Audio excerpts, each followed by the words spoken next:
Tenth class mathematics semester 2 10th chapter circles. So ఈ సర్కిల్స్లో first exercise 10.1. First roman, how many tangents can a circle have? So ఒక సర్కిల్లో ఎన్ని tangents ఉంటాయి అంటున్నాడు ఇక్కడ. ఆ solution, a circle can have infinite number of tangents. సర్కిల్కు ఇన్ఫైనైట్ నంబర్ ఆఫ్ టాంజెంట్స్ను మనము డ్రా చేయగలం అన్నమాట.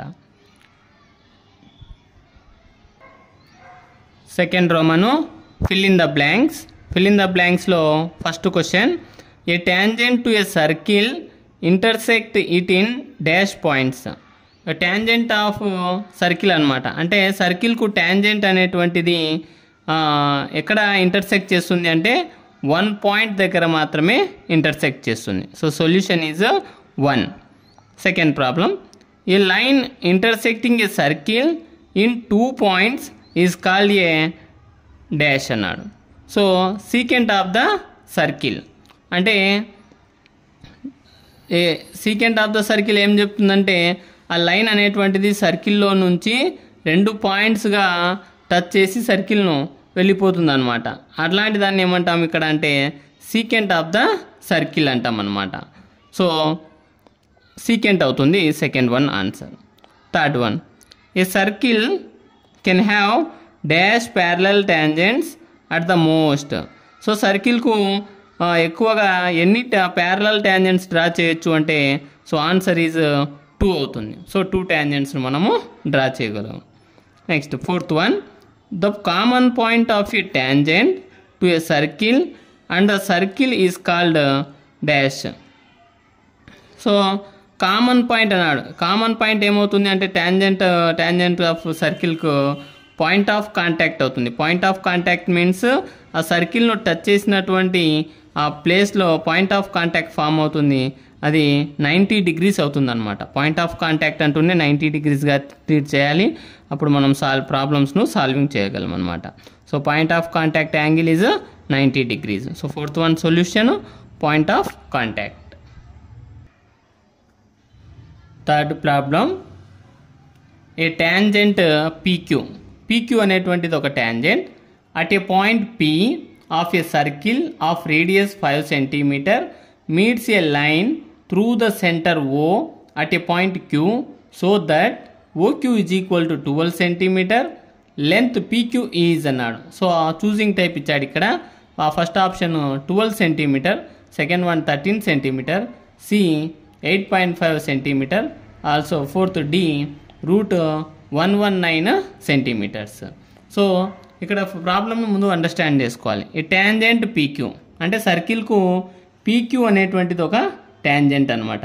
ఈ పి అనేటువంటిది పాయింట్ ఆఫ్ కాంటాక్ట్ అవుతుంది. పాయింట్ ఆఫ్ కాంటాక్ట్ అంటే నేను బిఫోర్ చెప్పాను 90 degrees ఇక్కడ ఉంటుంది అనమాట. పాయింట్ ఆఫ్ కాంటాక్ట్ టాంజెంట్ దగ్గర 90 degrees. P of a circle of radius 5 centimeter. Radius ఎంత ఇక్కడ 5 centimeter ఇచ్చాడు. ఈ లైన్ త్రూ ద సెంటర్ ఓ సెంటర్గా తీసుకోవాలి. ఈ ఓపి యొక్క డిస్టెన్స్ మనకు సర్కిల్కి ఏమవుతుందంటే రేడియస్ అవుతుంది. 5 centimeters ఇచ్చాడు ఇక్కడ. Next at a point Q so that OQ is equal to 12 centimeter. అంటే ఓక్యూ ఎన్ని సెంటీమీటర్స్ అంటే 12 centimeters ఇచ్చాడు ఇక్కడ. అంటే ఇది ఒక ట్రయాంగిల్ అవుతుంది. పిఓక్యూ అనేటువంటిది ఒక ట్రయాంగిల్. దీంట్లో మనకు 2 sides తెలుసు. థర్డ్ సైడ్ను ముందు ఫైండ్ అవుట్ చేస్తే ఆ పీక్యూ యొక్క లెంత్ను మనము ఫైండ్ అవుట్ చేయగలుగుతాం. సో గివెన్ రాసుకున్నట్లయితే given radius OP is equal to 5 centimeter. Radius కాబట్టి ఆర్గా ట్రీట్ చేస్తాం 5 centimeter. OQ is equal to 12 centimeter. OQ అనేటువంటిది 12 centimeter. In triangle OPQ triangle తీసుకున్నట్లయితే it is a right angle triangle. OPQ అనేటువంటిది ఒక right angle triangle. P దగ్గర right angle అవుతుంది. Right యాంగిల్కి ఆపోజిట్ సైడ్ ఏమవుతుంది హైపోటెన్యూస్ అవుతుంది అనమాట. హైపోటెన్యూస్ తెలుసు, ఒక సైడ్ తెలుసు అనమాట ఇక్కడ. By using Pythagoras theorem. Pythagoras ఎందుకు యూజ్ చేయాలి? రైట్ యాంగిల్ ట్రయాంగిల్కు కంపల్సరీగా పైథాగరస్ థీరమే యూజ్ చేయాలి. సో పైథాగరస్ అప్లై చేస్తే theorem hypotenuse square is equal to side square plus side square. Hypotenuse ఏమవుతుందన్నాను, ఓక్యూ అవుతుంది, side OP, next side PQ. So OQ square is equal to OP square plus PQ square. So OQ 12 square is equal to OP వచ్చి 5 square plus PQ square. మనం కనుక్కోవాల్సింది కూడా ఇక్కడ PQ value. So 12 square ఏమవుతుంది 144, 5 square 25 plus PQ square. So 144 plus 25 change చేస్తే -25. 144 - 25 is equal to PQ square. So subtract చేస్తే ఎంత అవుతుంది, 119 అవుతుంది అనమాట.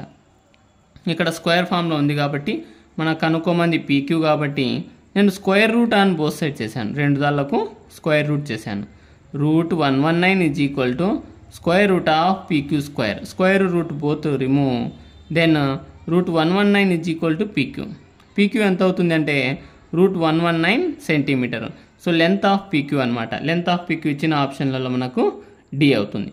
This is the solution of third question. Fourth question, draw a circle and 2 lines parallel to a given line such that one is a tangent and the other a secant to the circle. So ఒక circle draw చేయమంటున్నాడు. 2 lines parallel to a given line. ఆ given లైన్కు ఏమి 2 lines కూడా ప్యారలల్గా ఉండాలంట. ఒకటి వచ్చేసి ట్యాంజెంట్ కావాలంట, and the other is secant to the circle. ఇంకొకటువంటిది సీకెంట్ కావాలి. డ్రా ఏ సర్కిల్ అన్నాడు కదా, సర్కిల్ డ్రా చేసాము ఇక్కడ. Next 2 lines parallel to a given line. Given line ఏమిడా, ఈ లైన్ నేను డ్రా చేసినటువంటి లైను. ఈ లైన్కు ఈ ట్యాంజెంట్ సీకెంట్ రెండు కూడా ప్యారలల్గా ఉండాలి. అంటే line parallel to tangent and also line parallel to secant and also tangent parallel to secant అవుతుంది అనమాట. నెక్స్ట్ ఇక్కడ లైన్ డ్రా చేసాము, ఇంకా ట్యాంజెంట్ సీకెంట్స్ డ్రా చేయాలి. ఎలా డ్రా చేయాలి, సర్కిల్ను to touch the circle that line is called as the tangent అని చెప్పాం. సర్కిల్ను ఎక్కడైనా కానీ టచ్ చేసిన పాయింట్ దగ్గర మనకు పాయింట్ ఆఫ్ కాంటాక్ట్ అవుతుంది, అదే మనకు ఒక ట్యాంజెంట్ను క్రియేట్ చేస్తుంది. ఇది ఒక ట్యాంజెంట్ డ్రా చేశాను. సీకెంట్ అన్నాడు, సీకెంట్ అంటే సర్కిల్ను 2 ప్లేస్లలో టచ్ చేస్తుంది. సర్కిల్కు 2 ప్లేస్లలో టచ్ చేసి వెళ్ళిపోతుంది, బయటికి వచ్చేస్తుంది అనమాట. ఇలాంటి వాటిని ఏమంటామంటే సీకెంట్ టు ద సర్కిల్ అంటాం. అదే సర్కిల్ 2 పాయింట్ దగ్గర అవుట్ సైడ్ రాకుండా అక్కడనే టచ్ చేసింది అనుకోండి, అది ఏమవుతుందంటే కడ్ అవుతుంది అనమాట. నెక్స్ట్ సెంటర్ నుంచి ఫామ్ అయినటువంటి లైన్ ఏమవుతుంది, ఈ సర్కిల్ కంటే ఒక డయామీటర్ను క్రియేట్ చేస్తుంది. డయామీటరు, సీకెంట్, కడ్ ఒక డిఫరెన్సెస్ అనమాట ఇవి. సో ఒక సర్కిల్ డ్రా చేయాలి, దానికి ఒక లైన్ డ్రా చేసుకోవాలి. ఈ లైన్కి నెక్స్ట్ సీకెంట్, ట్యాంజెంట్ రెండు కూడా ప్యారలల్గా ఉండాలన్నమాట.